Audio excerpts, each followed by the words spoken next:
Welcome to our latest HOP video, answering one of your HOP questions. So last week we launched this new series called HOP Questions, and we encourage you to submit any question you may have in relation to the theory or practice of human organizational performance.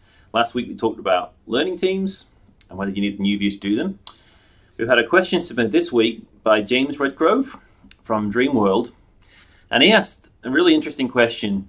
What can non-safety critical businesses take from HOP and apply in the wake of events like the Optus data breach?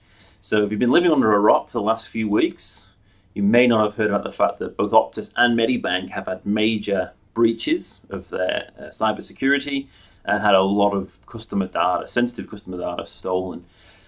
So it's certainly a question I'm sure a lot of people are thinking about. If they haven't already had cyber security very high up their list of priorities as CEOs and business owners, it'll definitely be getting up there now if it's not already number one.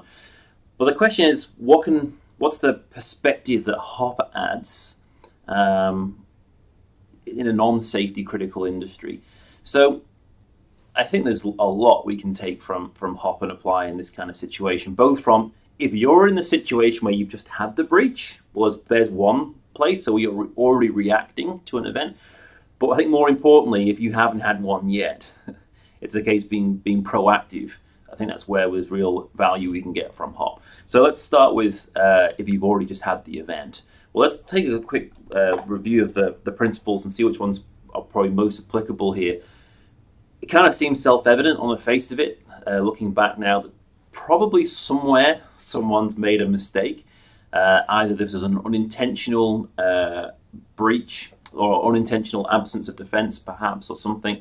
Maybe a control which, in hindsight, appears to be obvious and should have been in place, but has been missed. Or maybe there's been some kind of maintenance of the system being done, or some kind of change which has opened some new vulnerability. In hindsight, that can always look like a mistake, and it can always, therefore, in hindsight, be pinned on a human. If that's the route the organization chooses to go down, it's probably going to be of limited utility what follows, because everything then becomes very much focused on that individual error rather than the more systemic issues and underlying problems. And I think one of the things I would definitely say is this, again, fits very closely with the second principle, blame fixes nothing. If you are in one of those organizations looking for someone to head the role, looking whose fault it is a waste of time and energy. And all that's doing is creating more obstacles for learning and improvement. You need to create an environment whereby it's safe for people to be able to share, bring forward their best kind of insights and energy in order to try and recover from this situation. Response really does matter, because even if on the face of it, this seems to be like in one of these cases, particularly, it seems to be something really obvious.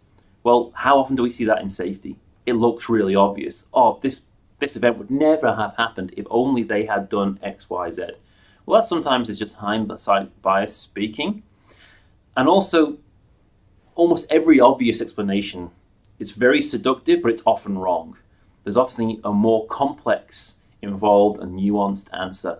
So, working with the principles of the HOP principles, wanting to learn more, understand the deeper, messy story, the context, will get us much further ahead.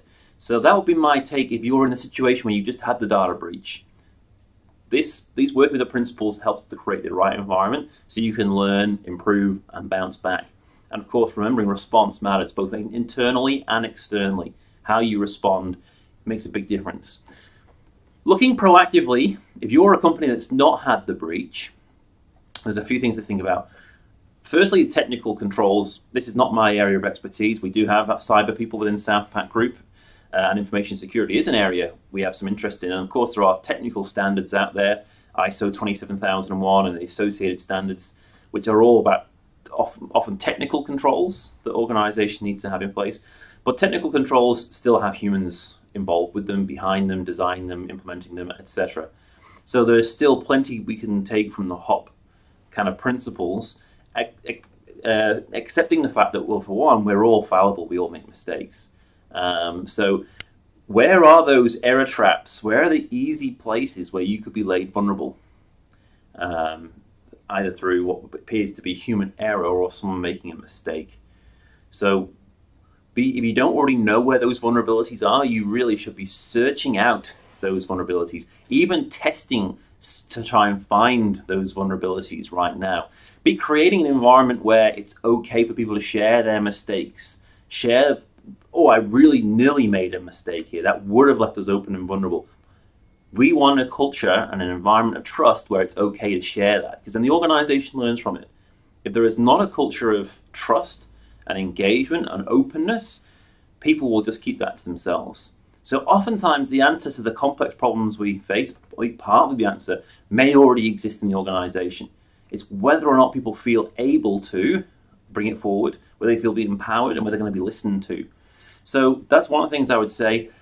You don't want to be the boss who can't handle the truth. It has to be okay to bring bad news forward. It's better to hear bad news now and then we can do something with it than end up with really, really bad news, like an Optus breach, and that's it, there's no recovery from it. It's the terrible consequences are already being wrought and it's irreversible at this point in time. So create the environment where people can come forward, bring that information. And also the thing to remember is a lot of the controls we put in place, whether they're technical controls or human-centered controls or human-dependent controls, we might have, or it feels like all these things worked out. We have the policies, procedures, we've got the guidelines and the controls, they're in place. But are they actually in place? And are they effective? So we know the world is variable, and variability and adaptability and flexibility, this is all part of how we're successful every day. But sometimes that variability can leave us susceptible and vulnerable to danger. So again, be speaking to your people and finding out where are the places where that variability is required to get the job done, where it generally goes well, but sometimes could lead to danger or worse. So be seeking to understand where that exists, where the vulnerabilities exist in your business right now. Well, that's just a few little points that I thought in relation to that great question from James Redgrove. There's probably way, way more that can be said about this. But ultimately, in a nutshell, our organizations are made by people. And we have to operate a culture and have an operating model which is based on the realities of understanding what humans are like, how we operate, what we're good at, what we're not so good at. And that needs to be part of our thinking when we design systems and when we test systems going forward. So thanks so much, James, for your question. If you have any questions about HOP, whether it be about in theory or in practice, please submit them to us. Remember to like, share, and subscribe to this series. Follow us on LinkedIn. Please subscribe on YouTube. We know that helps people find us. If you have a question, please submit it directly, either on the comment feed directly below on this video, or you can submit it through personal messaging on LinkedIn. Thanks very much. See you next time.